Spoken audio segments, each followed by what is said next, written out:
Bien, yo he tenido durante muchos años, estos últimos años, una relación muy tirante, muy áspera, muy hostil, muy recíprocamente hostil con el diario El Comercio.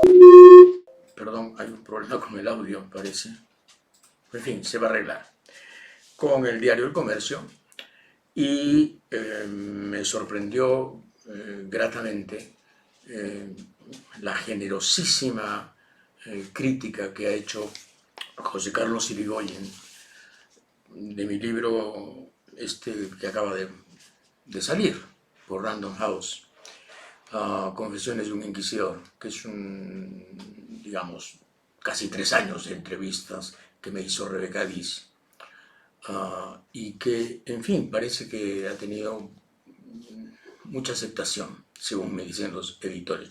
Pero la crítica de Irigoyen es generosa, es sorprendente para mí, en fin, no tengo palabras para decirle gracias a Irigoyen y reconocer la nobleza del comercio de publicar esto, digamos, respecto de un adversario confeso y público como soy yo.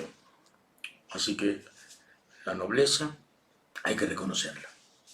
Bien, y las no noblezas, las innoblezas, en fin, las plebeyeces del alma, no de la clase social, no del vestir, no del andar, ni del decir, hay que también subrayarlas. El señor Guido Bellido sigue haciendo lo que le da la gana a su manera, ¿no? A su manera. Um, Acaba de contrariar todo lo que el señor Castillo hizo en el viaje ¿no? En este viaje donde el presidente se esforzó por decir el Perú es un país acogedor, el Perú es un país que, en fin, reconoce el capitalismo, que no quiere asustar a la inversión privada, que quiere hacer cambios, pero, en fin, dentro de una cierta legalidad. Y convoco a los inversores a que vengan al Perú y no tengan miedo, ¿no? En fin. Pero el señor Bellido está pues en otra cosa, ¿no? Está en otra tesitura, está en otra obra de teatro, totalmente distinta. Y a él lo que le gusta es precisamente intimidar, crear situaciones de pánico, de fuga, y claro, los resultados son clarísimos, ¿no? Hoy día el dólar está en 4,12, récord, récord. A pesar de que el Banco Central de Reserva ha metido 183 millones de dólares justamente para calmar la situación. El Banco Central ha vendido 183 millones de dólares, ha metido al mercado 183 millones de dólares y aún así el dólar ha llegado a 4,12. Vamos a ver cómo estará mañana. Esto a pesar de que el señor Castillo, el presidente de la República, formal en algunos sentidos, ha dicho que cualquier negociación sobre camisea será de acuerdo a la ley. Pero claro, lo que pasa es que el señor Castillo ya no es muy creíble, porque dice aquí una cosa, luego permite que su primer ministro diga otra cosa, tolera un coro polifónico y totalmente disonante, en donde hay voces distintas, los moderados por un lado, con su solfeo, y el canto gregoriano de los radicales, poderoso, con Bellido a la cabeza y por supuesto con el tenor Serrón dando la partitura. Y claro, así no se puede gobernar, así no se puede gobernar. Esto es una anarquía. El señor Bellido, además ya está empezando la negociación sobre camisea al margen de cualquier otra consideración. Él fue el que envió este memo, porque es un memo, de mi mayor consideración me dirijo a ustedes refiriéndose a la gente de Camisea, del consorcio Camisea, en donde está Plus Petrol, Han Oil, Repsol y algunas más. Me dirijo a ustedes muy cordialmente con la finalidad de saludarlos y manifestarles al propósito del gobierno peruano, así, literal, al propósito del gobierno peruano, de establecer un nuevo pacto que implique la renegociación de contratos en beneficio del Estado peruano y en función del conjunto de intereses del Perú. Sobre el particular, cumplo en invitarlos, no cumple con invitarlos, sino cumple en invitarlos en sostener una primera sesión de trabajo en las instalaciones de la Presidencia del Consejo de Ministros el día miércoles 6 de octubre a las 4 de la tarde y llevar este proceso a buen resultado para ambas partes. Es un oficio que dejó el señor Bellido ahí en la mesa de partes de Plus Petro. Pero claro, antes había dicho que si no se llega a un acuerdo, entonces nacionalizamos. Ya está. Sin fijarse en lo que puede significar esto, lo que puede implicar desde el punto de vista constitucional, internacional, económico, político, legal o lo que fuese. Simplemente, si no llegamos a un acuerdo, entonces no hay negociación, porque negociación bajo chantaje y bajo susto no es negociación, es cuidado. Ahora, yo no digo que no haya cosas que negociar. Claro que hay cosas que negociar. Estamos vendiendo el 50% del gas, lo exportamos a precios viles, muy baratos. Esa fue una negociación muy mala la que se hizo. Claro, se hizo en el marco de los contratos Fujimori, ¿no? Los contratos ley. Muy bien, eso se puede negociar, pero hay modales. Bellido no tiene ningún concepto de lo que puede ser política o de lo que puede ser negociación o de lo que puede ser, digamos, una cierta decencia, ¿no? En relación a una renegociación, porque claro, el problema es que Camisea está protegida por la ley, protegida por el CIADI, y si Camisea quiere, nos puede costar, es decir, una fortuna en reivindicaciones, indemnizaciones, etcétera, ¿no? Entonces, el señor Bellido sigue haciendo de las suyas, el señor Castillo sigue callando en 7 idiomas y el gobierno sigue dando esta imagen de anarquía y de acefalía o bicefalía, escoja usted el término, ¿no? ¿Hay presidente? A veces parece que no hay. ¿Hay 2 presidentes? Sí, a veces hay 2. ¿Hay 3 presidentes? Sí. Cerrón 1, Bellido 2, Bellido que es el segundo de Cerrón, y luego Castillo, con su estilo ese de no pasa nada, en fin, aquí todo más o menos es llevadero, y no es cierto. La economía se está incendiando. El gobierno está creando un clima de incertidumbre que hace muy difícil las cosas para el manejo económico. Yo no sé qué estará pensando Pedro Franque, pero claro, la idea de la renuncia de Pedro Franque es temible. Ahora, en este momento, están reunidos Bellido y los ministros para hablar ya del asunto Camisea. O sea, el señor Bellido ha precipitado las cosas. Convocó para esta noche, hace una hora, que ha empezado una reunión en Palacio de Bellido con los ministros. La agenda, Camisea. O sea, está en marcha el asunto. No es que fue una declaración, fue, digamos, un calentamiento verbal. No, no, no, no. Ha sido el anuncio concreto de algo que se viene. La renegociación de Camisea en el estilo Bellido. O sea, si no llegamos a un acuerdo, nacionalizamos. Y eso es lo que no podemos tolerar. Lo que no podemos tolerar es que el señor Bellido se yerga como una suerte de presidente en ejercicio, dado que el señor Castillo se calla, en fin, en todas las lenguas que conoce. El señor Bellido no fue elegido, sino congresista. El señor Bellido no fue elegido presidente y el señor Bellido además está en trayectoria de colisión con el Congreso y yo creo que va a terminar mal. El señor Bellido ya había rectificado antes con una grosería particular al canciller y al vicecanciller que, en fin, se habían pronunciado respecto de este problema de Venezuela, ¿no? Y el vicecanciller se había atrevido a decir algo que me parece sensato y le parece sensato a muchos peruanos, que el gobierno peruano no reconoce ni a Guaidó, el falso presidente, que trató de avalar Estados Unidos y los sirvientes de Washington, y el señor Maduro, que hace tiempo ha dejado de ser presidente legítimo, que es un dictadorzuelo de poca monta, pero que sin embargo ha organizado el éxodo más dramático que Venezuela ha padecido a lo largo de su historia, gracias a el destrozo causado por su política en economía. Y Bellido le dijo al diario Correo, y lo cito entre comillas, que Venezuela no es una dictadura y que él en todo caso la defiende.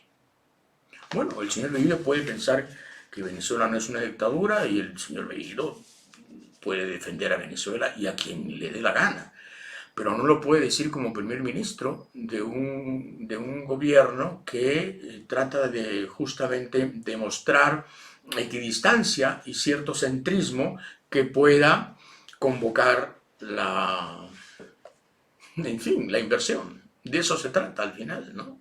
Los mercados son sensibles, las inversiones están siempre con el radar encendido y bueno, decir que vamos, en fin, que Venezuela es un ejemplo y que Camisea la expropiamos y la nacionalizamos si no llega, entonces, claro, tiene un costo enorme, ¿no? Y el señor Castillo efectivamente ha perdido mucha credibilidad. Es muy difícil creerle a Castillo porque yo no sé cuándo Castillo dice algo que se aproxima a lo que piensa, porque para mí es indescifrable lo que piensa. Por ejemplo, el otro día felicitó a Iber Maraví, ¿no? El ministro, este ministro tan raro, este ministro vinculado al Movadef, sin lugar a dudas, vinculado al Movadef. Y lo felicita en un evento, digamos, sindical, en donde con todo derecho reivindica la clase obrera, eso está muy bien, pero en donde subraya esto de Iber Maraví, que se va a quedar, ¿no? Se queda, es mi ministro y permanecerá en el gabinete, a pesar de todas las pruebas concretas del vínculo que hay entre Maraví y, digamos, los rezagos del senderismo. Y claro, a pesar de que Maraví lo primero que hizo, ya lo hemos dicho en este programa, fue reconocer al FENATEP, que es, al final de cuentas, el brazo magisterial del Movadef, que es el brazo político en trance de paz del senderismo. No es un senderismo terrorista, pero es un senderismo doctrinario. Bien, habrá que examinar el asunto. El señor Castillo tiene, según la última encuesta del Instituto de Estudios Peruanos, o sea, esto no es datum, esto no es apoyo, más bien es una encuestadora de centro izquierda, para decirlo, digamos, con la mayor precisión posible. El señor Castillo tiene 42% de desaprobación, 42% de desaprobación y 40% de aprobación. O sea, más peruanos, 2% más, lo desaprueban que lo aprueban. Y esto que en un mes ha subido 2 puntos, según esta misma encuesta. Es como para pensar, ¿no? Un gobierno que tiene 60 y pico días, que en fin, nació en olor de multitud, fue proclamado en medio de una tormenta fujimorista que hablaba de fraude y que trató de justamente anular las elecciones en base a esa monserga. Y ahora, 60 y pico días después, resulta que hay más gente que lo desaprueba. El señor Castillo tendría que pensar, tendría que reunirse, no con los profesores vinculados al Movadef que lo rodean, no con Bellido, sino con gente un poco más habilidosa en el análisis. Algunos de sus ministros, por ejemplo, para examinar esta situación, ¿no? Que es bien rara. 60 y pico días, todavía en trance de virginidad, y hay más gente que lo desaprueba que la gente que lo aprueba. ¿Cómo se explica eso? Bueno, el señor Castillo tendría que examinar eso y tendría que llegar quizás a una conclusión. No lo está haciendo bien. Es más, lo está haciendo muy mal y empieza a haber ya un reclamo sobre su liderazgo ausente. El aire fantasmal que tiene el señor Castillo en la presidencia de la República empieza a ser desesperante, empieza a ser repudiado por mucha gente, empieza a ser temido por mucha gente, porque claro, en época de pandemia, de crisis internacional, de tormenta mundial, tener a un líder que no decide, que no habla, que no se enfrenta con la prensa, que no tiene ideas claras, que se deja arrebatar el escenario por el señor Bellido, su primer ministro, o por el señor Cerrón, su jefe tácito, el jefazo de Perú Libre. Entonces, claro, la gente dice, ¿qué es esto? ¿Qué es esto? ¿Por quién votamos? Los que votaron por Castillo, que fueron la mayoría. En fin, mayoría pequeña, sí, claro, 44.000 votos, de acuerdo, pero ganó. ¿Por quién votamos? ¿Votamos por Cerrón? ¿Votamos por Bellido? ¿Votamos por Iber Maraví? ¿Quiénes son estos? ¿Qué intrusos se han apoderado de Palacio, se han apoderado de los mecanismos del poder y están metiendo a su gente en todas partes y están creando esta sensación de desgobierno y de caos? ¿Quiénes son estos? Bueno, estos son, en fin, estos son los que están desmantelando el gobierno y creando un serísimo problema de viabilidad gubernamental. Viabilidad gubernamental. ¿Cuánto durará este gobierno?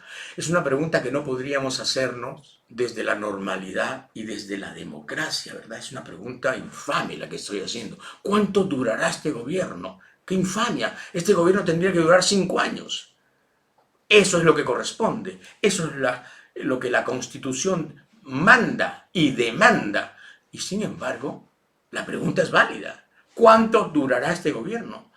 Porque claro, la anarquía se puede tolerar relativamente. La anarquía permanente, la anarquía sistemática, cotidiana, como lo estamos viendo, es intolerable.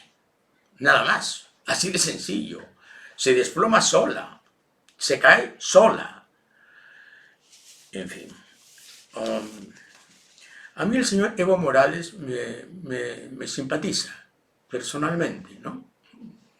Cambió Bolivia en muchos aspectos, lo hizo muy bien, en el aspecto económico, efectivamente, digamos, recreó un modelo que era excesivamente privatista y agachado y negoció muy bien con ciertas empresas extractivas extranjeras. Hasta ahí, todo bien.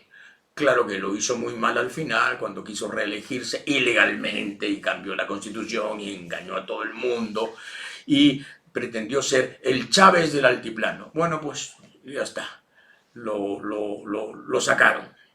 Aunque ahora hay un sucesor afín a él, después del breve reinado de una señora de ultraderecha que ha terminado en la cárcel. Pero que el señor Evo Morales esté viniendo, en fin, 3 veces en 2 meses al Perú y se vaya a Arequipa en un avión privado y diga que hay que refundar al Perú como sucedió en Bolivia y yo apoyo, aliento a los jóvenes para que se vuelquen a conseguir la asamblea constituyente para refundar al Perú. Oye, no, pues ya, con Morales. ¿Qué pasaría si un expresidente del Perú fuera a Bolivia a intervenir en la política boliviana de un modo tan grotesco, de un modo tan, digamos, metiche, insidioso? Sí, pues la Asamblea Constituyente al final será una decisión peruana, no tuya, Morales. no te pases. Una cosa es que se te respete como es presidente de Bolivia y otra cosa es que vengas a hacerte aquí el líder que quiere imitar a Santa Cruz, la Confederación Perú-Boliviana de 1836. No, pues, no es así. No es así. Hay que tener más cautela porque vas a empezar a ser simplemente inaceptado en el Perú. Esto es una intromisión grosera en la política del Perú y francamente ningún izquierdismo puede avalar una metedura de pata, una intromisión como esta, una injerencia indebida como esta. En Alemania terminó el episodio largo y fructífero en muchos aspectos de Angela Merkel y ha ganado Olaf Scholz de la socialdemocracia, el SPD. El SPD, la socialdemocracia, el partido de Willy Brandt, el querido Willy Brandt, ¿no? El más grande canciller de la Alemania de la posguerra. Konrad Adenauer efectivamente fue histórico, pero Willy Brandt, digamos, fundó la Alemania moderna. Willy Brandt, el hijo ilegítimo de una mucama y de un señor que se convirtió en el líder de la socialdemocracia mundial, de una importancia extraordinaria. Bueno, ese partido, el de Willy Brandt, ha ganado las elecciones por poquito, pero las ha ganado y ahora espera una alianza con los verdes y con los liberales para formar gobierno. La socialdemocracia ha ganado 5 puntos porcentuales y el CDU, o sea, el socialcristianismo, bien de derechas de Angela Merkel, ha perdido 9 puntos porcentuales. Evidentemente no había sustituto para Merkel y el hombre que quiso reemplazarla pues ha terminado muy mal. Empiezan a circular medios alternativos gobiernistas, medios de comunicación gobiernistas. Uno se llama El Veloz, otro se llama El Puca, otro se llama El Diario, otro se llama La Prensa, otro se llama Horas de Lucha, como el libro de González Prada. Y claro, sirven para los fines de Bellido y de Cerrón. Todos tienen más o menos la misma canción, que es atacar a Franque, atacar al ministro de Justicia, llamarlos siempre invitados, precarios, que no dictan líneas, que no pueden de ninguna manera, digamos, pretender que sus metas son las metas del partido y las metas del gobierno. Y claro, juegan ahí el papel que Cerrón siempre quiso, ¿no? Para eso están todos estos propósitos de crear fondos estatales para la prensa regional, ¿no? Ya oyeron eso, ¿no? Eso se ha oído ya. Fondos, sí, la publicidad tiene que ser bien distribuida. No puede ser que un grupo la tenga. Sí, pues, para eso se está creando esta prensa. Entonces se vino una ola de prensa regional, de prensa oficialista, también limeña, que va a tener subsidio estatal. Está clarísimo. Ese es el juego. ¿Es un juego legítimo? Sí, probablemente. Probablemente sea un juego legítimo. Pero es un juego que hay que examinar muy de cerca y que hay que, digamos, vigilar, porque no vaya a ser que se convierta esto en la prensa chicha del señor Castillo. Mucho cuidado. La prensa chicha del señor Castillo no vaya a ser que reciba, igual que la prensa chicha del señor Fujimori, subsidio estatal a costa de los impuestos. Hay gente muy fina que no lee prensa popular. Yo tengo la obligación de leer alguna prensa popular para informarme. Y entonces a veces me encuentro con cosas como esta, ¿no? En una sola edición, la del sábado 25 de septiembre, o sea, el sábado pasado, del diario El Popular, el diario que edita La República, hay en 2 páginas consecutivas, en la página 2 y en la página 3, 3 noticias policiales, a cada cual peor, que tienen como protagonistas a maleantes venezolanos. Rehenes en casa de apuestas, madre de familia y su pequeña hija, más un cliente, rehenes de una banda de venezolanos. Radamés Sequeira Rojas y Jefferson José Mambel Vizcaya, ambos venezolanos. Felizmente fueron aprehendidos sin que pudieran hacerle nada a sus rehenes. En la página 3, al frente, 2 venezolanos que se estaban llevando, perdón, tres que se estaban llevando un cajero automático. Ya estaban en pleno proceso de demolición de la pared del caso para llevarse el cajero. Y más abajo, exactamente debajo, con un fusil de guerra aprenden a otro grupo de venezolanos. Y claro, xenofobia, no señor, no, yo no soy xenófobo. No, para nada. Xenofobia no, verdad, realidad. El AMPA venezolana, que ha venido aquí junto a miles de venezolanos honestos, necesitados, desesperados y hambrientos, el AMPA venezolana ha sido un factor importante en este clima de inseguridad. Son mucho más audaces, son mucho más listos al parecer, son mucho más crueles, son mucho más fríos y están desatados. Y han entendido que el Perú es una república informal. Esto no lo hacen en Chile, desde luego que no lo hacen en Chile, desde luego que no lo hacen. Pero han entendido que el Perú es un país tranquilo, sereno, benévolo, nos gustan los diminutivos, los balsecitos, el turroncito, y hacen lo que les da la gana, porque esto lo sueltan y siguen haciendo sí, su contribución al terror, porque el Perú vive ahora una etapa de terrorismo civil, ¿no? La inseguridad. Claro, los que tienen autos con circulina y camionetas del gobierno y gente que los vigila, esos no sienten nada, ¿no? Y los que, en fin, vivimos en ciertas urbanizaciones más o menos custodiadas y más o menos blindadas, bueno, en fin, nos sentimos privilegiados. Pero la gente común vive en el terror y en la inseguridad. Y el señor ministro del Interior, bueno, ya sabemos, hasta ahora no nos da una conferencia de prensa que valga la pena de llamarse conferencia de prensa.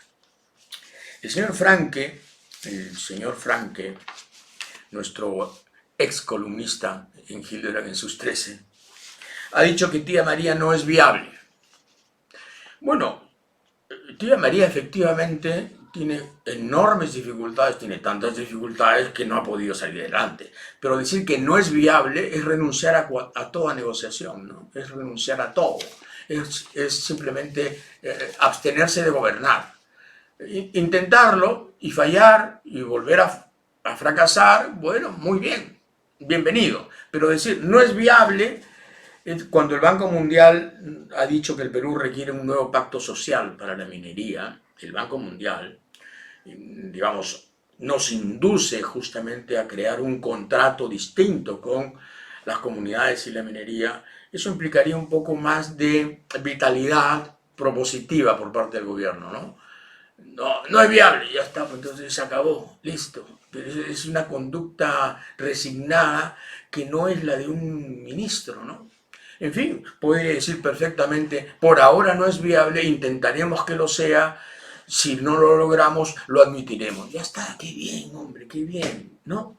Un rayito de esperanza para una inversión de 1.400 millones de dólares y 7.000 empleos. Hombre, sí, ¿por qué no? Intentarlo, convencer, en fin, renovar el proyecto, cambiar algunas cosas, que los agricultores de los limones no se sientan amenazados, puede ser.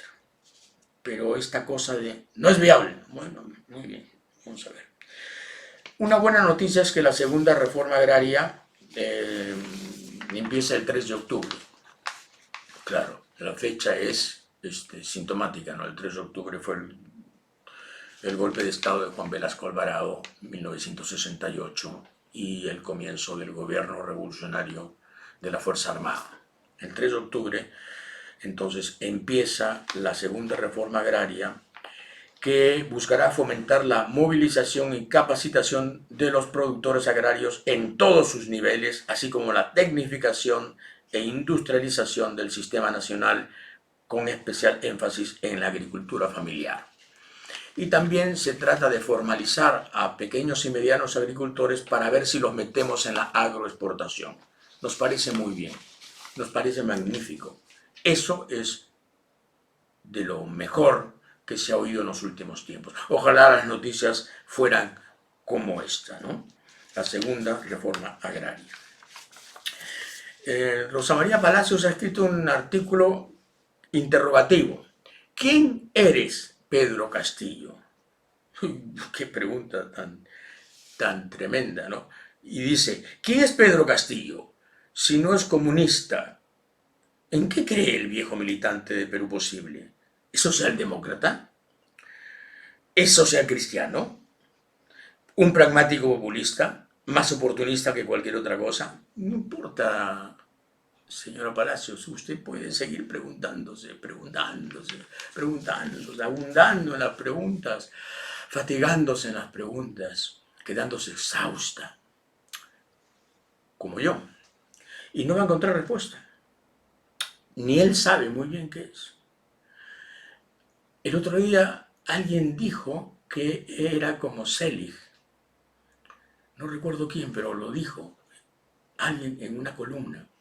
Selig, sí, es una buena idea. Recuerdan el personaje de Woody Allen, aquel que estando con negros en Nueva York se volvía negro, y estando con griegos se volvía griego, y estando con judíos se volvía judío, y estando, en fin, maravilloso sujeto, personaje inventado por Woody Allen en una película genial, creo que la más genial de las películas de Woody Allen, el ahora cancelado, me importa un rábano que lo cancele, un genio. Ok, muy bien, Selig, sí, no es mala idea decir que Castillo puede ser nuestro Selig, porque claro, efectivamente, la mímesis lo convierte en personajes sucesivos, ¿no? Va a México y parece un estadista de centro, va a la ONU y parece un hombre de centro derecha, ¿no? Llamando, en fin, va a la OEA y casi parece Raúl Porras. Viene a Lima y otra vez se esconde y es otra vez un fantasma, y permite que Bellido haga tal cosa y permite que Cerrón siga mandando. Entonces, ¿quién es? Nadie sabe. Nadie sabe. Lo único que se sabe es que el pronóstico sobre Castillo es sombrío. Es sombrío, porque claro, un personaje así de fugitivo, así de huidizo, así de inasible, así de translúcido, es un holograma, al final. ¿Quién es Castillo? ¿Qué piensa? ¿Cuáles son sus ideas? ¿Qué convicciones tiene? ¿Por qué va a pelear? No se sabe. Lo único que se sabe a ciencia cierta, hasta ahora, es que es un rehén de Perú Libre. Lo único que se sabe es que tiene que aguantarle a Cerrón 7 sapos. Y ahora a Bellido 26 ranas. Y la pregunta es, ¿y por qué? Bueno, se sabrá. Se sabrá qué le debe, qué le saben, para que Cerrón y Bellido puedan portarse de esta manera, sobre todo Bellido en esos últimos días, ¿no? Que ha dado una demostración clarísima, grotesca, procaz de dominio de escena y de protagonismo indebido, impropio, inaceptable. ¿Cuál es la relación que tiene el señor Castillo con el señor Bellido para que el señor Bellido, siendo su subordinado, lo trate como lo está tratando ahora? En fin, el corredor minero, el corredor minero del sur sigue bloqueado. Ya van 17 días y sigue bloqueado. Ahí fue, pues, recuerdan, Bellido a negociar, negoció muy bien, nada. En ese corredor vial minero del sur, por si acaso, no solo están las Bambas, ¿ah? Hay un complejo minero que produce el 50% del cobre que exportamos. Así que eso no es broma, no es broma, que eso esté parado, es gravísimo, y el gobierno tendría que hacer algo. Pues no dice nada. ¿Conocen el ministro de Energía y Minas? Ni sé quién es. ¿Dijo algo? ¿Dice algo? No. ¿Pedro Franque ha dicho algo al respecto? Tampoco. Castillo se ha pronunciado? Tampoco. Bellido, el autor de la negociación, ¿ha comentado? No. Así es este gobierno. Inexistente. Esa es la palabra. Inexistente. Y mientras tanto, el BCR estima, el Banco Central de Reserva estima que el Producto Bruto Interno va a crecer solo 0,2, repito, 0,2% en el cuarto trimestre del año 2021, este año. O sea que vamos a cerrar el año con un crecimiento del PBI de 0,2. En resumen, para decirlo en criollo, en ese lenguaje que le gusta a la muchachada, hasta las patas, hasta el 100, hasta las cangallas. Y esto no es crisis internacional solamente. Esto no es crisis internacional. Esto es incertidumbre, gobierno acéfalo, anarquía, múltiples contradicciones recíprocas entre miembros del gobierno, en fin. Y claro, la nota cómica de la semana, ¿no? Merino, Vizcarra y Sagasti piden pensión. Claro, el récord es Merino, ¿no? Que estuvo 5 días. ¿Qué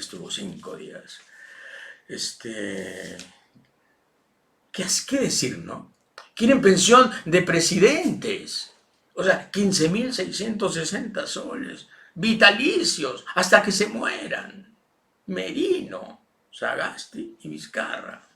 Presidentes accidentales, presidentes azarosos, presidentes aleatorios, presidentes surgidos del azar, de la hada madrina, del tocamiento mágico, ¿no?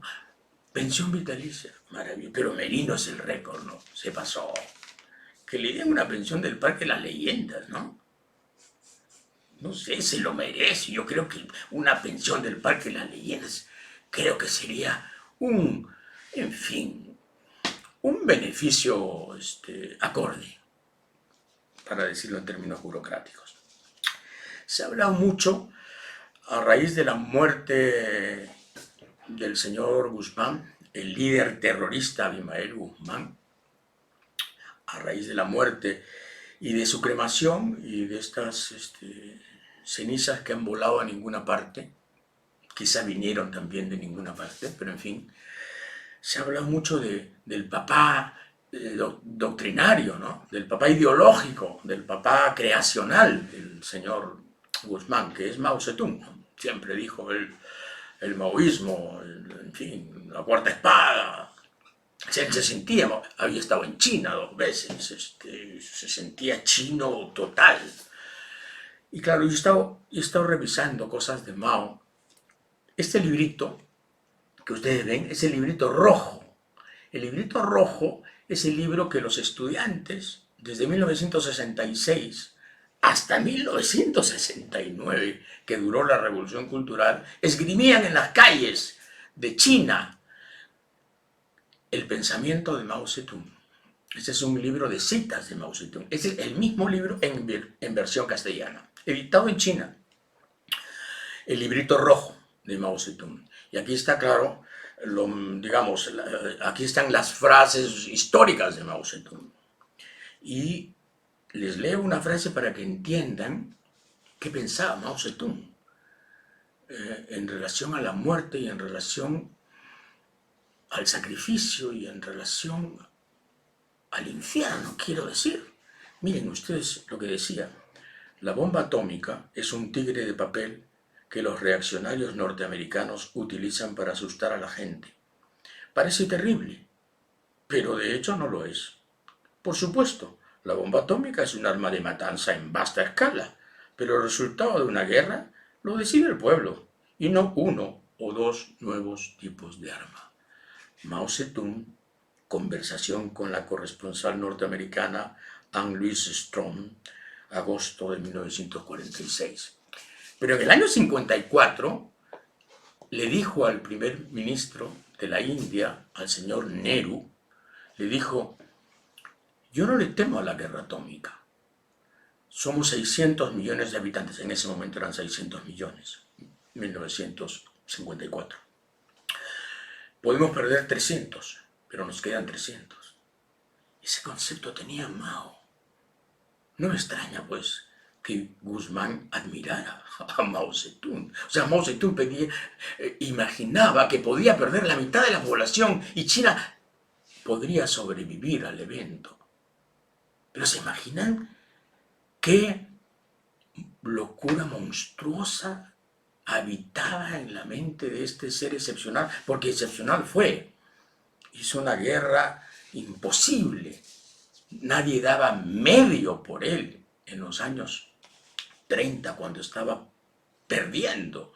Y llegó al poder en 1949 con un movimiento guerrillero que fue estudiado por todos los generales del mundo, porque fue un auténtico milagro militar. Pero claro, Mao es, digamos, la explicación al final de Abimael Guzmán. Y yo quería leerle algunas cosas, y poquitas cosas de Mao. He leído algunas cosas de Mao muy interesantes, pero el libro que más me ha fascinado en relación a Mao es el libro que escribió su doctor, el doctor Li Shisui, que fue médico de cabecera de Mao desde el año 54 hasta la fecha de su muerte. Mao murió en el 76, 1976. Bueno, 22 años estuvo el doctor Li en la cabecera del señor Mao. Era su médico en jefe. Había, por supuesto, muchos otros médicos, pero el médico jefe era el doctor Li. Y escribió un libro que se llama La vida privada del presidente Mao.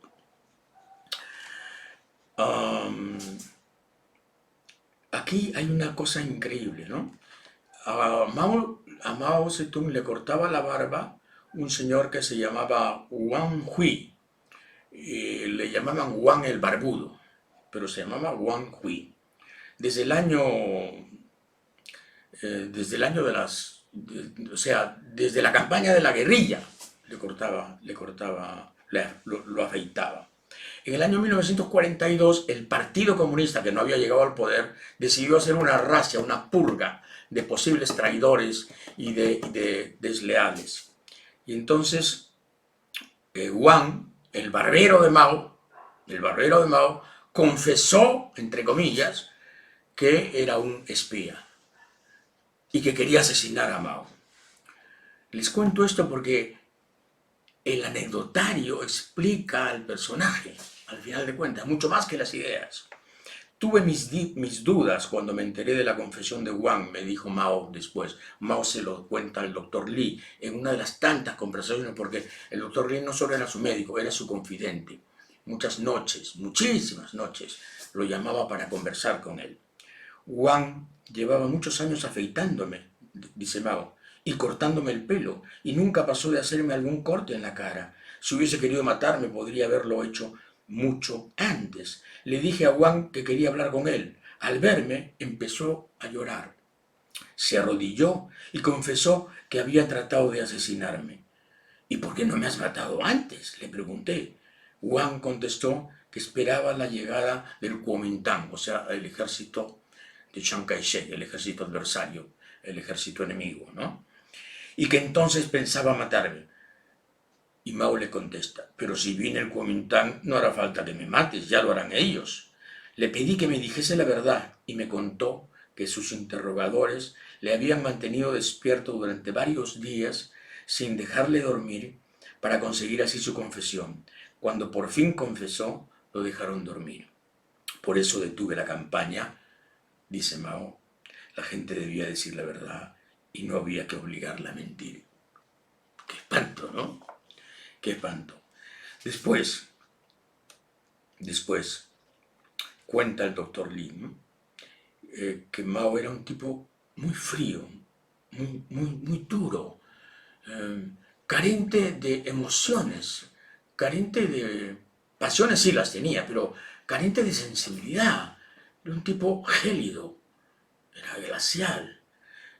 El Kuomintang había ejecutado a su primera esposa, Yang Kai-hui, igual que sus dos hermanos. Su hijo mayor había muerto en la guerra de Corea. Y a mediados de los años 30, en el transcurso de la larga marcha, perdió varios hijos, de los cuales no volvió a saberse nada.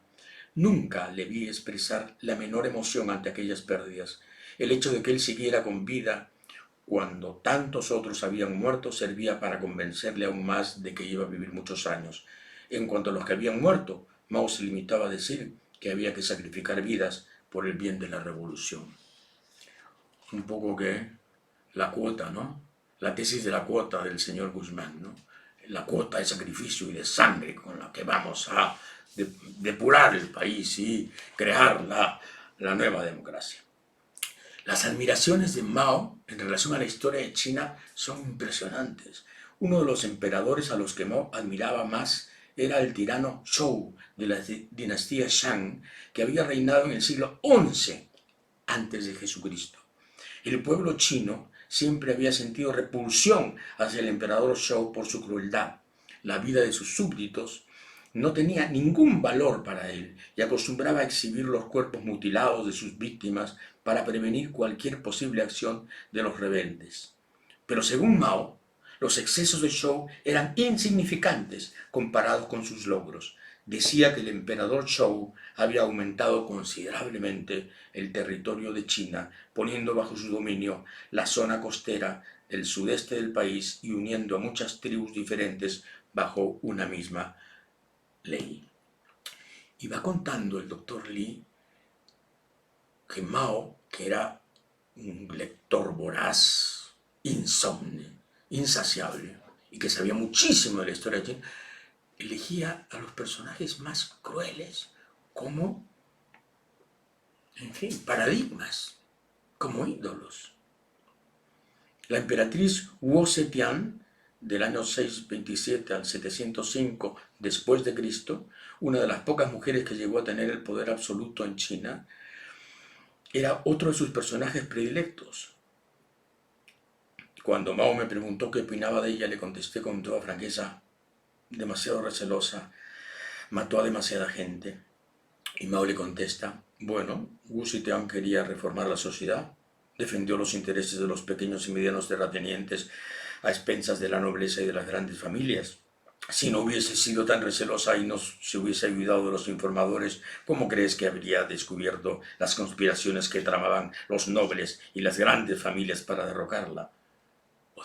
Otra de las admiraciones, pero la peor era la admiración que tenía por Qin Shi Huangdi, el emperador fundador de la dinastía Qin, que era un asesino serial completo.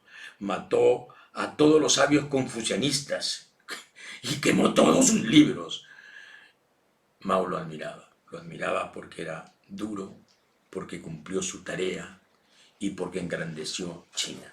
Y para terminar este retrato aproximado de Mao Zedong a través de su vida, no de sus ideas, sino de sus actitudes, ¿no? Estamos en 1972. El señor Nixon ha visitado China, está en China.